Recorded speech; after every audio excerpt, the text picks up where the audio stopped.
Hari ini kita akan lanjutkan terus pembahasan kita. Dari yang kemarin kan belum selesai saudara ya kan. Baru sampai yang 15 ya kan.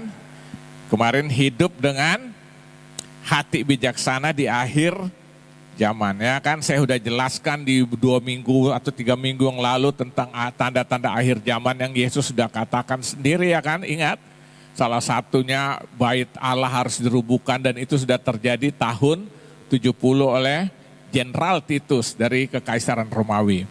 Terus semua tanda-tanda perang dan sebagainya terus sampai terakhir Yesus bilang apa?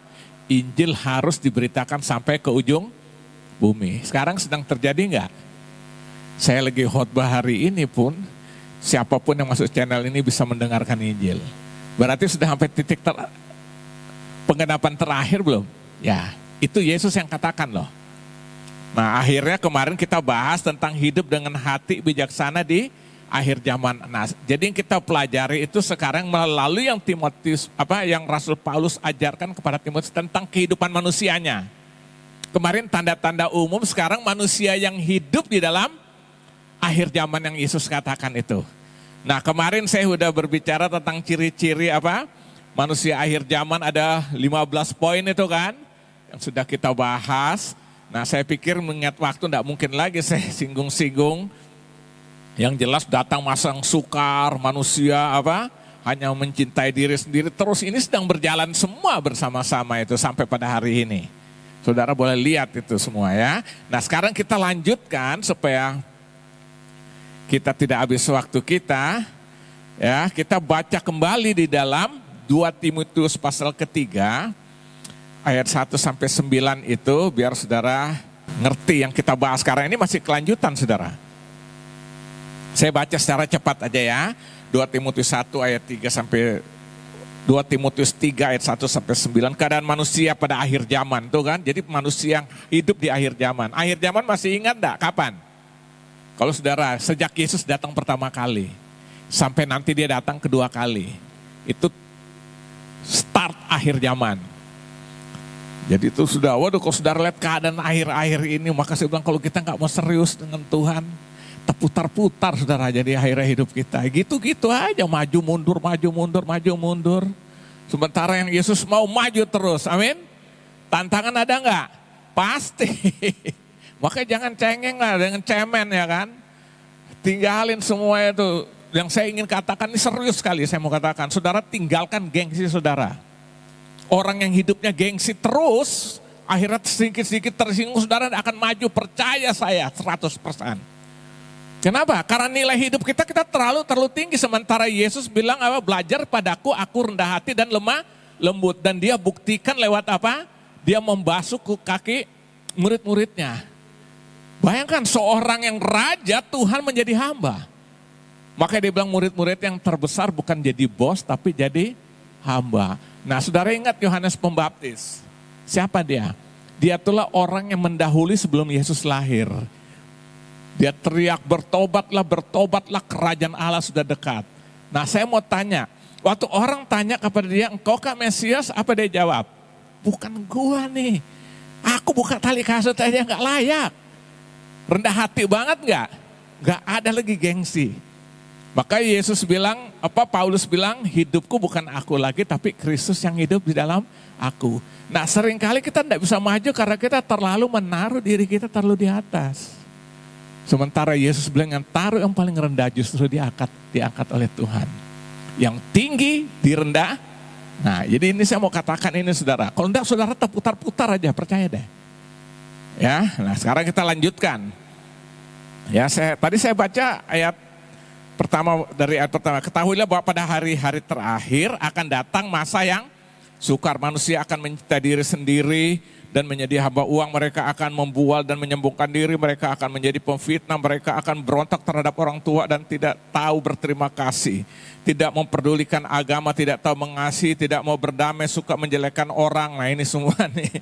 Tidak dapat mengekang diri, garang, tidak suka yang baik, suka mengkhianat. Tidak berpikir panjang, berlagak tahu, lebih menuruti hawa nafsu daripada menurut Allah. secara lahiriah mereka menjalankan ibadah mereka, tapi pada hakikatnya mereka memungkiri kekuatannya. Jauhilah mereka itu. Sebab di antara mereka terdapat orang-orang yang menyelundup ke rumah orang lain dan menjerat perempuan-perempuan lemah yang syarat dengan dosa dan dikuasai oleh berbagai-bagai nafsu, yang walaupun selalu ingin diajar namun tidak pernah dapat mengenal kebenaran. Ayat 8, sama seperti Yanes dan Yambres menentang Musa, demikian juga mereka menentang kebenaran. Akal mereka bobrok dan iman mereka tidak. Nah ini, iman tidak tahan uji, begitu ada sedikit tantangan, tinggalin Tuhan, undur dari pelayanan, ini semua. Tapi sudah pasti mereka tidak akan lebih maju. Ya. Karena seperti dalam hal Yanes dan Yambres, kebodohan mereka pun akan nyata bagi semua orang. Nah kemarin saya sudah berbicara ciri-ciri manusianya akhir zaman ya kan. Saya sudah jelaskan ada 14. Nah sekarang kita akan lihat sikap hidupnya dan aktivitasnya. Jadi ciri-ciri manusia akhir zaman kita akan lihat sikap hidupnya dan aktivitasnya saudara. Apa yang mereka lakukan? Yang pertama mereka tetap aktif beribadah secara lahiriah. Jadi secara lahiriah masa di akhir zaman ini orang beribadah saudara. Bukan hanya kekristenan, secara umum seluruh agama termasuk orang-orang Kristen. Makanya sekarang gereja penuh enggak? Semua berlomba-lomba, pengusaha tinggalin pekerjaan mau jadi pendeta. Saudara lihat orang berlomba-lomba. Makanya di sini katakan apa? Mereka tetap aktif beribadah secara lahiriah. Saudara lihat di ayat 5 yang Paulus katakan ini. Secara lahiriah mereka menjalankan ibadah. Berarti ibadah yang mereka lakukan hanya lahiriah yang kelihatan di luar. Tetapi pada hakikatnya mereka memungkiri kekuatannya. Jauhilah apa?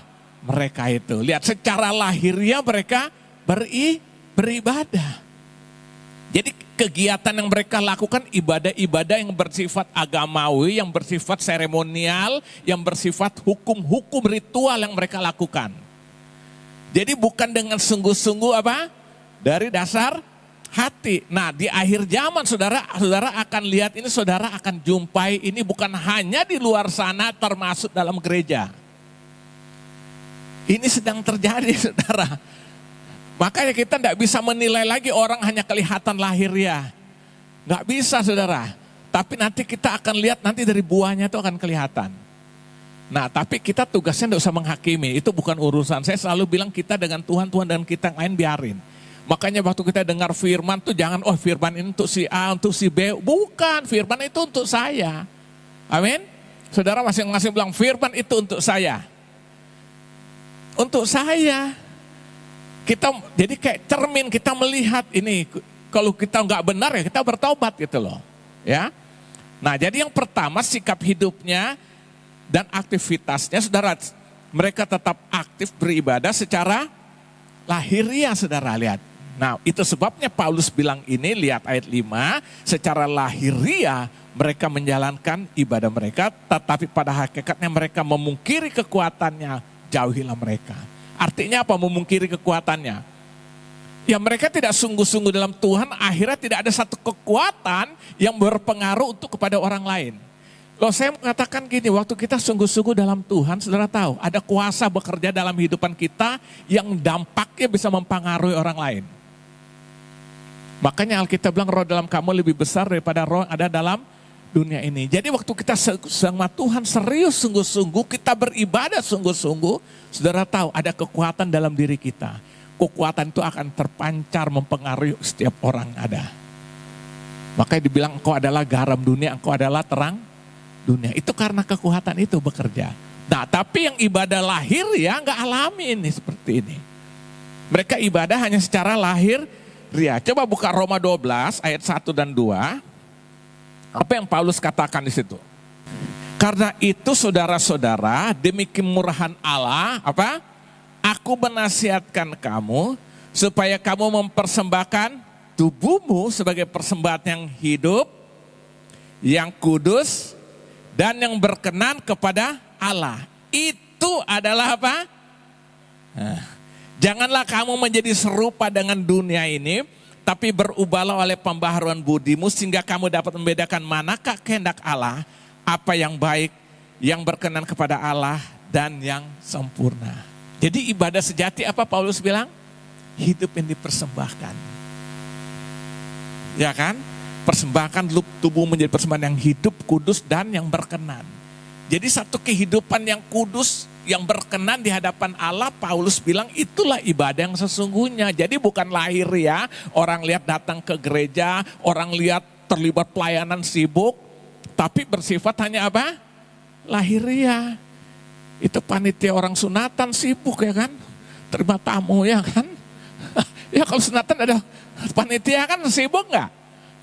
17 Agustus juga kan kita terjadi panitia sibuk, rapat, kumpul ya kan. Apa bedanya gitu loh. Kalau kita cuma sibuk di gereja seperti itu.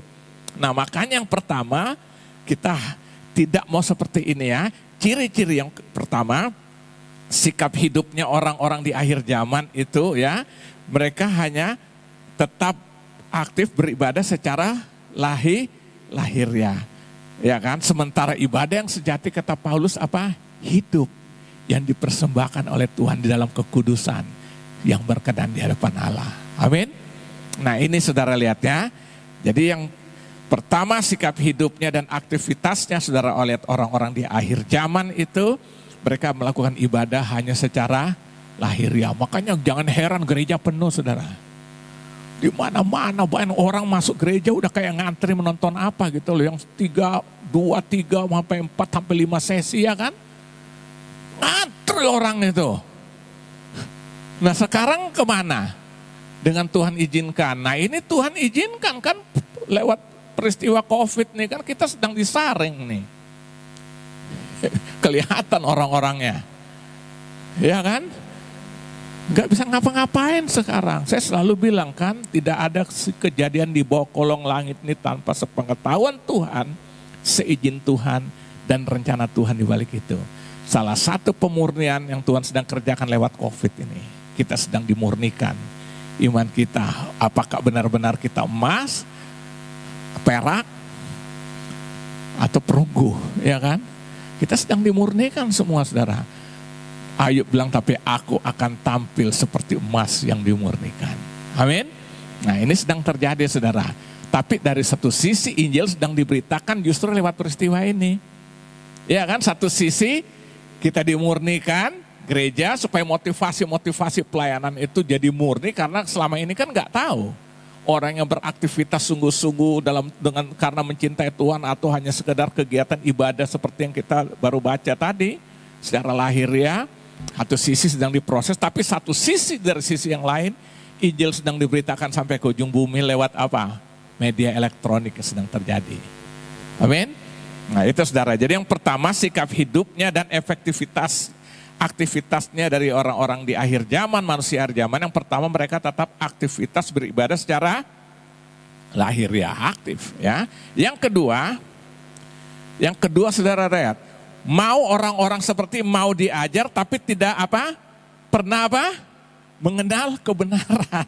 Mau diajar tapi tidak pernah apa? Mengenal kebenaran. Coba saudara lihat di ayat yang ke-7 kita kembali lagi.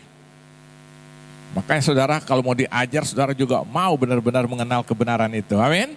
Ayat 7, yang walaupun selalu ingin diajar, namun tidak pernah dapat mengenal kebenaran. Mau gak diajar, tapi tidak mengenal apa? Kebenaran. Ini sedang terjadi saudara ya kan.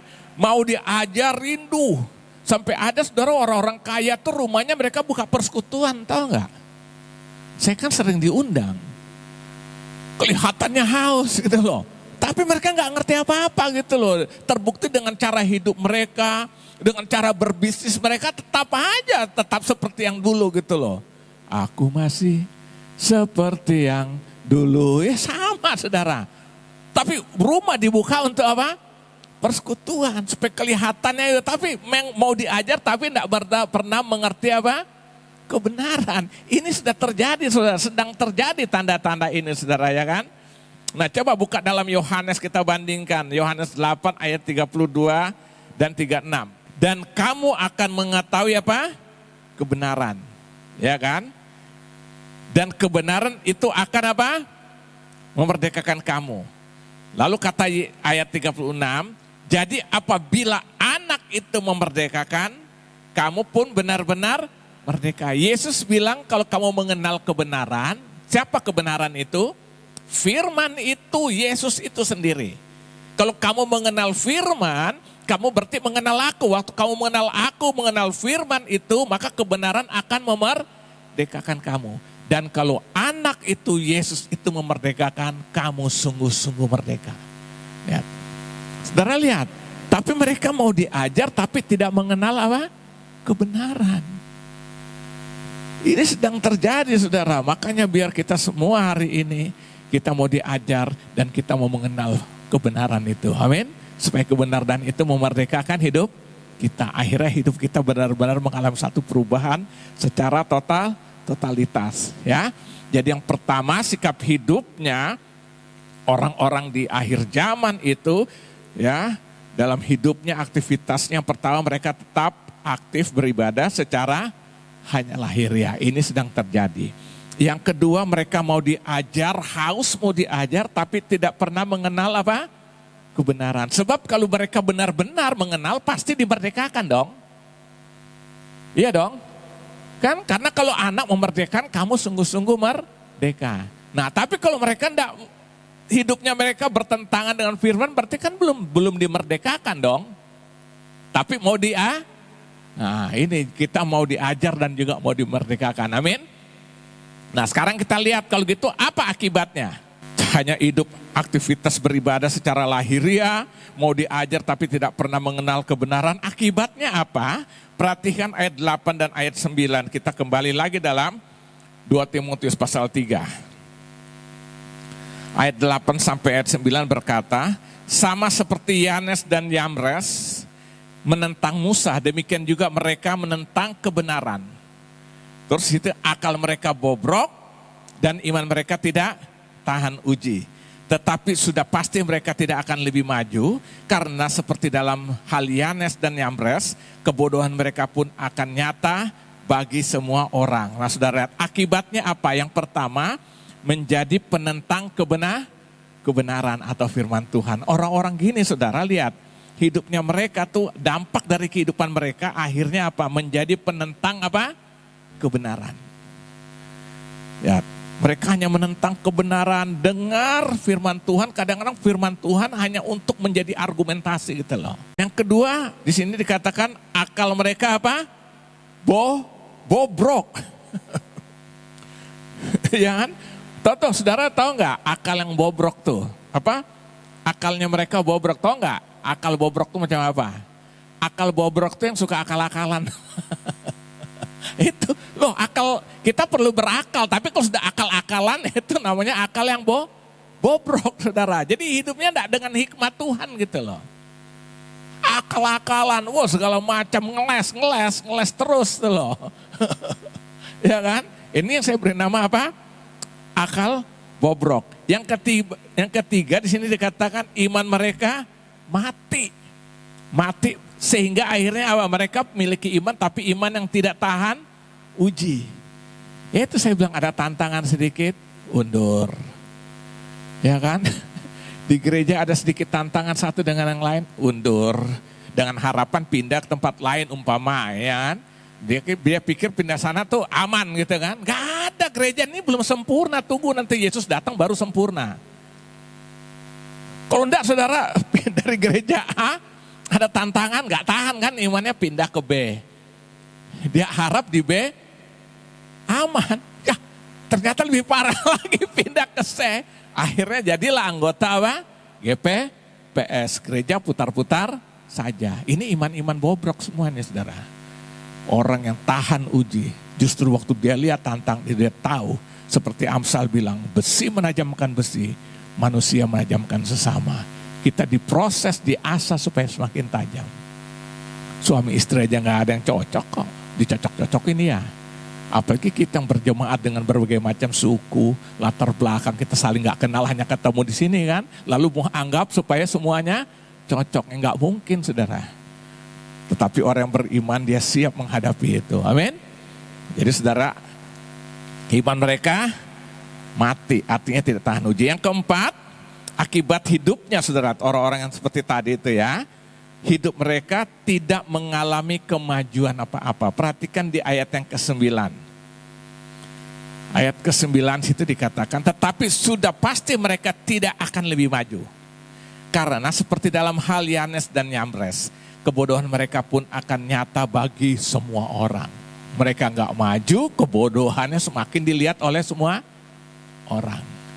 Ayo saudara, kalau kita ada masalah, ada tantangan, maaf aja saya harus katakan, misalnya kita mendapat pendisiplinan, itu tuh hal yang biasa saudara. Ya kan? Itu hal yang biasa, kalau kita mau maju udah proses aja. Kita ada, saudara waktu saya ingat waktu saya masih kuliah, saudara tahu, di Petamburan sana. Jadi kadang-kadang kami Pak Tim, kan kita tinggal di luar. Yang diutamakan tinggal di asrama tuh orang-orang dari luar DKI. Jadi kalau pagi-pagi saya nyampe sana, saya lihat ada yang mahasiswa yang masih lap-lap kaca jendela kampus itu berarti bermasalah. Kenapa? Biasanya nggak ikut doa pagi. Apa yang masih Om Beni yang sekretaris umum GBI kan, dia sekali tinggal juga rumahnya di situ. Jadi doa pagi itu harus saudara. Lihat keliling itu saya bilang, wah ini kita paling aman karena apa? Tinggal di luar, ya kan? Saudara lihat, nah saudara bayangkan kalau nggak tahan begini apa? Cabut lu nggak jadi apa-apa deh. Itu biasa nggak? Ya pendisiplinan. Amin. Nah jadi saudara lihat ya, akibatnya saudara menjadi penentang kebenaran atau firman Tuhan. Jadi kadang-kadang kita berbicara pada orang lain tentang firman, padahal kita sendiri apa? Bertentangan dengan firman itu sendiri loh. Ya, yang kedua akalnya bobrok, terbanyak akal-akalan. Akal-akalan, akal bulus. Iman mereka mati, hidup mereka tidak mengalami kemajuan apa-apa. Ya udah muter-muter aja gitu. Yang lain sudah dahulu dia. Makanya Alkitab bilang terdahulu jadi terkemudian, yang terkemudian jadi terdahulu. Bagaimana agar dapat memiliki hidup dengan hati yang bijaksana? Sekarang bagaimananya saudara kan? Kita harus hidup dengan hati bijaksana di akhir zaman ini. Bagaimana? Bagaimana saudara agar dapat memiliki hidup dengan hati? Yang pertama, memperhatikan dengan seksama kehidupan setiap kita. Jadi maksudnya gini, masing-masing setiap kita memperhatikan kehidupan kita. Artinya apa? Kita harus mau mengoreksi diri kita mau introspeksi setiap diri kita masing-masing. Amin. Coba saudara lihat di dalam surat Efesus. Saudara perhatikan Efesus 5 ayat yang ke-15. Saudara lihat di situ. Karena itu perhatikanlah dengan seksama bagaimana apa? Kamu hidup. Janganlah seperti orang bebal, tapi seperti orang arif. Lihat di sini dikatakan karena itu perhatikanlah dengan seksama bagaimana kamu hidup. Artinya apa? Kita perlu mengoreksi setiap kita masing-masing, koreksi diri kita sendiri, introspeksi setiap diri kita saudara. Kita harus lakukan ini. Supaya apa? Supaya akhirnya kita mengerti kebenaran-kebenaran, kita bisa menyelaraskan hidup kita dengan apa? Firman Tuhan itu sendiri. Nah seringkali banyak orang di gereja itu saudara tahu lebih banyak memperhatikan orang lain. Iya kan? Lihat orang lain, nilai orang lain, hakimi orang lain, marah-marahin orang lain, semua saudara lihat. Perhatikan deh ini, seringkali terjadi seperti itu. Pusingin dengan hidup orang lain, pusingin dengan rumah tangga orang lain, sampai dia sendiri lupa apa? Mengoreksi dirinya sendiri. Nah makanya Paulus bilang di sini ayat yang kelima tadi dia kata ayat 15, karena itu perhatikanlah dengan seksama bagaimana kamu hidup. Ya, jadi saudara lihat bagaimana agar dapat memiliki hidup dengan hati yang bijaksana di akhir zaman ini. Yang pertama kita selalu apa? Siap mengoreksi diri kita sendiri. Amin. Kita siap koreksi diri sendiri. Gak usah pikirin orang lain dah. Saya selalu bilang hidup kekristenan itu bukan tentang A, bukan tentang B, bukan tentang saya, tapi tentang Tuhan dan kita dengan Tuhan. Baru saudara bisa akan mengalami apa? Kemajuan dalam Tuhan. Saya dulu ingat saya masih di gereja yang lama lah dulu, kita masih jadi pengerja gitu. Ada ibu-ibu saudara, tiap lihat firman Tuhan sampai dia bilang, nah ini Stephen untuk kamu nih. Wih, rasanya gebes banget gitu loh. Kenapa bukan untuk lu gitu loh, ya kan? Ada ibu-ibu ngomongnya sampai seperti itu, gregetan juga gitu loh. Firman Tuhan sampaikan secara umum, setiap kita harus mengaca dari firman itu. Amin. Kalau itu kita, Tuhan ampuni saya. Kalau tidak, haleluya, tolong aku terus Tuhan, supaya aku terus maju dalam Tuhan. Amin. Jadi bukan harus introspeksi diri. Nah, buka lagi satu ayat yang sangat terkenal nih. Di dalam Injil Matius. Saudara lihat, saya akan bacakan secara cepat aja nih, ayat 1 sampai dengan 5. Temanya apa? Judul perikopnya, hal menghakimi. Jangan kamu menghakimi supaya kamu tidak dihakimi. Karena dengan penghakiman yang kamu pakai untuk menghakimi, kamu akan dihakimi. Dan ukuran yang kamu pakai untuk mengukur akan diukurkan kepadamu. Ya. Jadi yang kita pakai menghakimi orang lain, kita ukur buat itu akan diukurkan, akan menghakimi diri kita sendiri. Ayat keberapa? Ketiga. Mengapakah engkau melihat selumbar di mata saudaramu, sedangkan balok dalam matamu tidak engkau ketahui? Kebangetan ini ya. Balok depan mata yang gede aja ya kan, dia nggak bisa lihat ya kan. Bagaimanakah engkau dapat berkata kepada saudaramu, biarlah aku mengeluarkan selumbar itu daripadamu, padahal ada balok dalam apa? Matamu. Hai orang munafik, keluarkanlah dahulu balok dari matamu, maka engkau akan melihat dengan jelas untuk mengeluarkan selumbar itu dari mata saudaramu. Lihat, orang-orang seperti ini dikategorikan inilah orang-orang munafik. Kerjanya hanya menghakimi orang, mengukur orang, marah-marahin orang bila perlu ya kan. Tapi dia sendiri tidak mengkoreksi diri gitu loh. Nah saudara, ini dibilang apa? Orang munafik. Jadi saudara lihat, yang pertama bagaimana agar dapat memiliki hidup dengan hati yang bijaksana di akhir zaman ini, memperhatikan dengan seksama kehidupan setiap kita. Amin. Ayo saudara, masing-masing kita lihatlah diri kita. Aku nih cocok enggak dengan firman? Atau aku masih bertentangan? Enggak usah peduli orang lain saudara. Nanti kita jadi hakim-hakim ini. Dan Alkitab kata apa yang kita pakai ukurkan, itu akan diukurkan kembali buat kita. Hai orang munafik. Amin. Siap? Supaya saudara maju saudara. Yang kedua kita lihat bagaimana, ya kan? Bagaimana yang kedua, bagaimana agar dapat memiliki hidup dengan hati bijaksana di akhir zaman. Yang kedua, memiliki kerelaan hati untuk dibentuk. Nah ini juga penting saudara. Kadang-kadang kita tidak mau dibentuk oleh Tuhan, ya kan? Kita mau semua serba instan, tidak ada saudara kecuali mie. Mie instan malah banyakan sakit loh. Ya kan? Ada seorang hebat di Indonesia nih sampai harus terbang ke Singapura hanya karena banyakan makan mie, ususnya jebol, saudara. Bolong. Jam 2 malam naik pesawat pribadi terbang ke mana? Ke Singapura. Di Indonesia nggak ketahuan sampai sana ya usus sebolong karena setiap hari bapak ini saudara tahu malam tuh harus makan Indomie goreng. Wah ini orang kaya saudara. Setiap malam tidur harus makan Indomie goreng, kalau nggak makan tuh nggak enak. Padahal efeknya luar biasa kan. Itu instan emang begitu. Saudara. Yang kedua, miliki kerelaan hati untuk apa? Dibentuk. Tetap kita masih dalam ayat 15 dari Efesus tadi. Karena itu perhatikan bersama bagaimana kamu hidup. Janganlah seperti orang bebal, tapi seperti orang arif, saudara lihat. Jadi di sini menekankan hidup kita selanjutnya memiliki kerelaan hati untuk dibentuk. Supaya apa? Supaya akhirnya kita tidak menjadi seperti orang bebal. Apa tuh orang bebal? Orang bebal adalah orang yang tidak mau berubah.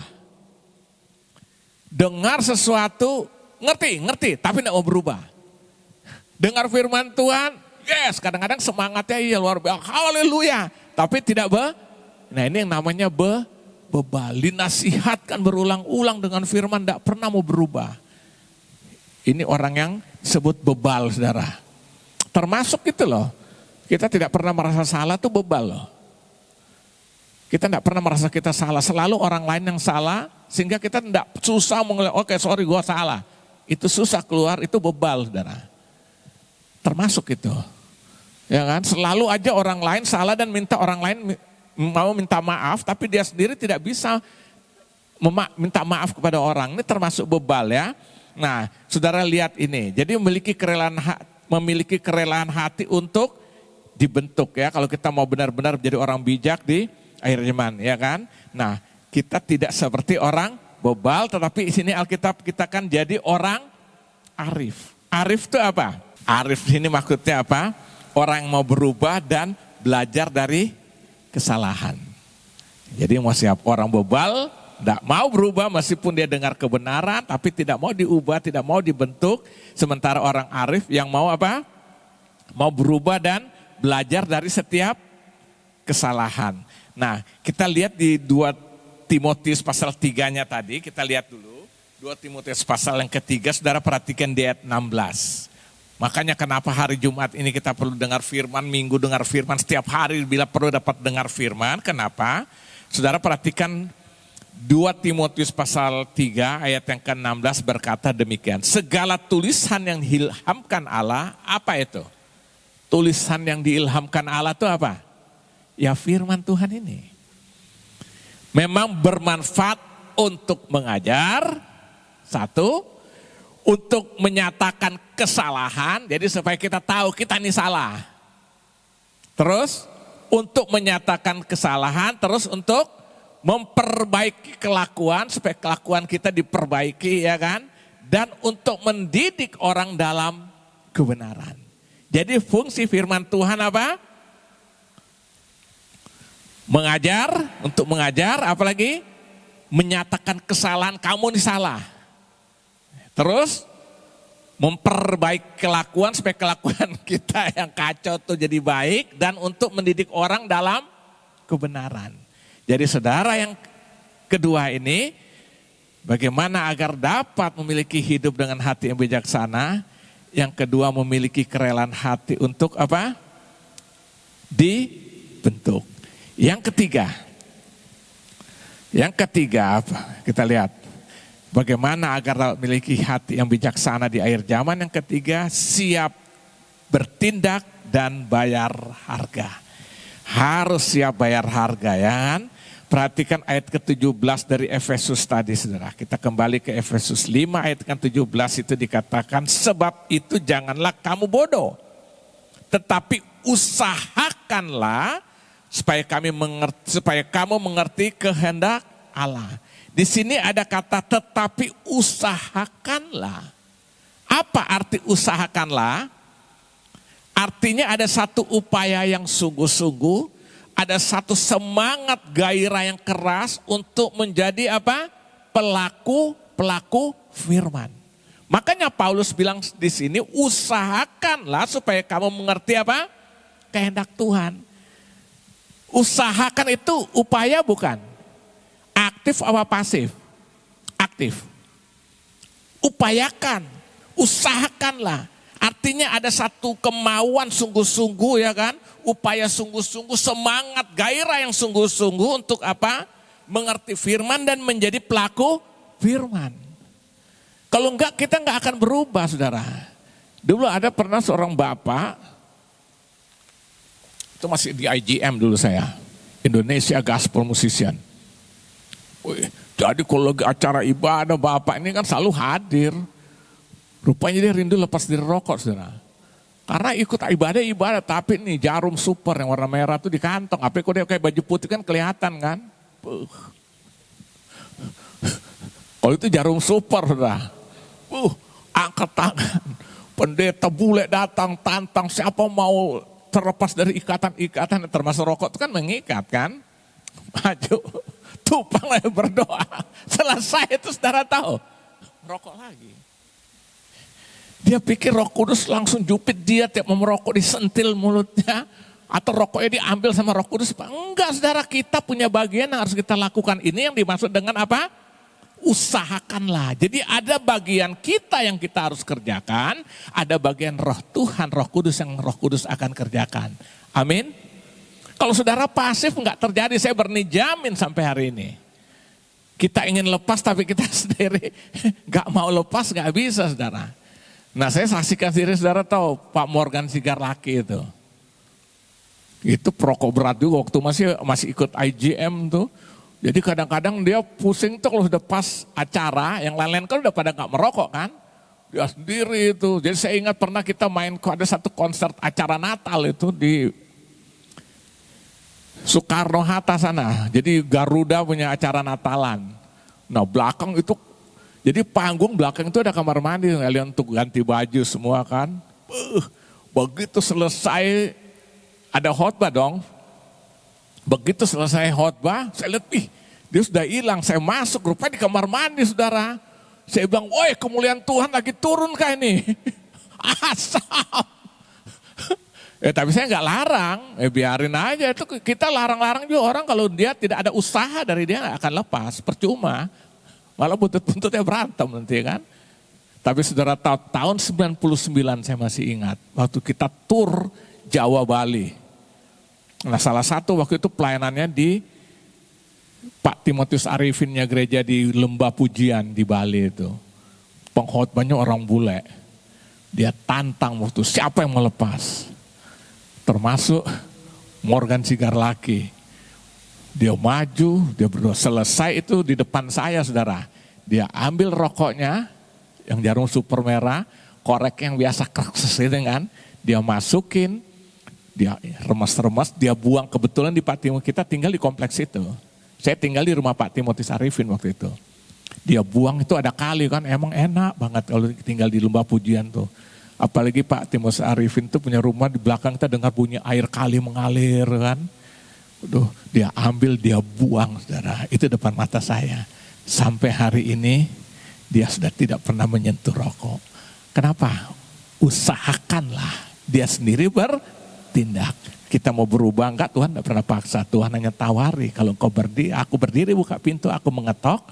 Jika ada orang membuka pintu, aku akan masuk. Dia bukan dobrak, dia bukan preman. Kalau engkau mendengarkan suaraku hari ini, jangan keraskan hatimu. Dia tidak paksa. Sampai hari ini saudara, udah berapa tahun berarti? 22 tahun ya. Bebas. Saudara lihat, jadi yang ketiga apa? Siap bertindak dan bayar harga. Emang harus bayar harga, makanya Yakobus bilang hendaklah engkau menjadi apa? Pelaku firman. Ya, jadi firman Tuhan itu tidak akan mengubah hidup seseorang kalau orang itu sendiri tidak aktif. Dia hanya pasif, tidak akan saudara. Saya mau tanya, firman Tuhan bilang harus mengampuni. Kita harus aktif enggak? Ya Tuhan saya mau ngampuni, tetapi kalau pakai tetapi itu udah mau kosong. Tapi kalau kita bertindak, kita lakukan, baru saudara bisa rasakan damai sejahtera Tuhan itu menguasai hati hidup kan kita. Aduh saya mau ngampuni Tuhan tapi berat, tapi coba saudara berserah total, saya siap Tuhan lakukan. Baru roh Tuhan itu bekerja, kau akan merasakan namanya damai sejahtera Tuhan hadir dalam hidupmu. Amin. Jadi kita jangan jadi orang hanya pasif. Kan harus iman tanpa perbuatan adalah mati kan. Jadi harus ada perbuatan, ada tindakan, itu bagian kita. Nah yang terakhir kita lihat, saudara lihat, bagaimana agar dapat memiliki hidup dengan hati yang bijaksana. Yang terakhir, menjaga hati-hati dengan perkataan. Efesus 5 tetap, 19-20. Dan berkata-katalah seorang pada yang lain dalam mazmur, kidung puji-pujian dan nyanyian rohani. Bernyanyilah dan bersoraklah bagi Tuhan dengan segenap hati. Ayat 20. Ucaplah syukur senantiasa atas segala sesuatu dalam nama Tuhan kita Yesus Kristus kepada Allah dan Bapa kita. Lihat ya, ini saudara lihat di sini ayat berapa? Ayat 19 katakan, dan berkata-katalah seorang kepada yang lain dalam mazmur, kidung puji-pujian, nyanyian rohani, bernyanyi dan bersoraklah bagi Tuhan dengan segenap hati. Artinya apa? Menjaga perkataan kita supaya perkataan yang keluar tuh hanya perkataan yang memuji untuk kemuliaan bagi nama Tuhan. Jadi bukan perkataan persungutan, bukan perkataan caci maki, bukan perkataan yang apa? Ya marah-marahin orang atau macam-macam lah, perkataan negatif saudara ya kan. Nah ini harus apa? Harus kita tinggalkan ya kan. Nah seringkali percecokan terjadi itu dimulai dari apa? Perkataan. Satu negara, dua negara berperang tuh bisa hanya gara-gara perkataan loh. Rumah tangga bisa kacau ribut sampai perceraian karena apa? Perkataan. Dasar lu ya kan. Gua kan ketemu lu di lampu merah toh. Kenapa lu mau akhirnya ribut gara-gara ketemu di lampu merah. Saudara lihat seringkali dari perkataan, makanya Amsal 18 dibaca di rumah ayat 21. Di situ katakan hidup dan mati dikuasai lidah. Siapa suka menggemakannya akan memakan buahnya. Jadi tergantung lidah kita, mulut kita, waktu kita keluarkan perkataan yang positif, maka kita akan menerima reaksi dampaknya yang positif. Waktu kita ucapkan berkat, maka berkat itu juga akan kembali memberkati kita. Tapi kalau kita ucapkan kata-kata negatif, kata-kata yang tidak membangun kepada orang lain, maka itu akan kembali juga yang negatif. Mau contoh, nanti saudara ada tukang parkir, saudara maki-maki dia situ. Celurit loh ya kan. Tapi kalau kita bang, terima kasih berkat, tapi kasih sedikit-sedikit duit kan, 5.000. Wow, oke bang, makasih bang ya kan. Saudara bayangin ya kan, itu logis banget saudara ya. Jadi yang ketiga menjaga apa? Perkataan. Nah itu sebabnya malam hari ini kita sudah tuntaskan hari ini hidup dengan hati bijaksana di akhir zaman. Ayo saudara, kita perlu bijaksana di akhir zaman ini ya. Ciri-cirinya sudah jelas. Ciri-ciri apa manusia akhir zaman. Lalu sikap hidup mereka dan aktivitasnya sudah jelas, hanya beribadah secara lahiriah, mau diajar tapi tidak pernah apa? Mengenal kebenarannya ya kan. Lalu akibatnya menjadi penentang kebenaran itu sendiri, akalnya bobrok, imannya mereka mati, hidup mereka tidak mengalami apa? Kemajuan apa-apa. Jadi orang bingung dari dulu jadi Kristen gitu-gitu aja nggak mengalami kemajuan apa-apa gitu kan ya kan. Dan sekarang bagaimana agar dapat memiliki hidup dengan hati yang bijaksana? Ya memperhatikan dengan seksama cara hidup kita. Harus introspeksi, koreksi diri. Setiap hari, mungkin aja. Makanya setiap malam saya anjur kalau saudara berdoa minta ampun sama Tuhan. Mungkin ada hati kita jelek, pikiran kita yang jahat pada orang, perkataan kita, minta ampun lah. Kita kan semua berproses kok. Yang kedua memiliki kerelaan hati untuk dibentuk. Tuhan tidak pernah paksa, waktu kita rela dibentuk baru Tuhan bentuk. Yang ketiga siap dibentuk dan siap bertindak dan bayar harga. Ya harus bayar harga kita kalau kita mau berubah ya kan, bertindak ya kan. Maka usahakanlah itu. Yang keempat menjaga perkataan. Jadi hati-hati dengan perkataan.